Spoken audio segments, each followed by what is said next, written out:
હિમાચલ પ્રદેશ, જમ્મુ કાશ્મીર અને પંજાબમાં આકાશી આફતથી તારાજી સર્જાઈ છે।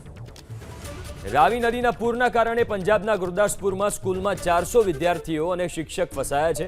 વિદ્યાર્થીઓ અને શિક્ષકોને સુરક્ષિત સ્થળોએ ખસેડવા માટે એનડીઆરએફ અને સેનાની ટીમો મોકલવામાં આવી છે।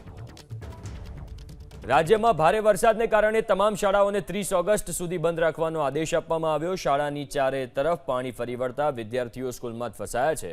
પંજાબમાં સતત વરસાદને કારણે 7 જિલ્લાઓ પૂરની ચપેટમાં છે। રાવી નદીમાં આવેલા પૂરને કારણે કતારપુર સાહિબ કોરિડોરમાં પણ 7 ફૂટ સુધી પાણી ભરાઈ ગયું છે। તો આ દ્રશ્યો તમે સ્ક્રીન ઉપર જોઈ શકો છો। આ સ્થિતિ અનેક વિસ્તારોમાં જોવા મળી રહી છે।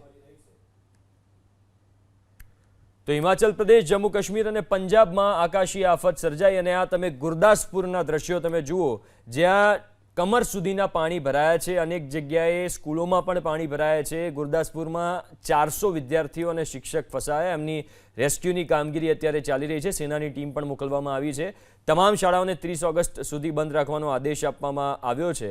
તો પંજાબમાં પણ સતત વરસાદને કારણે 7 જિલ્લાઓ પૂરની ચપેટમાં આવ્યા છે।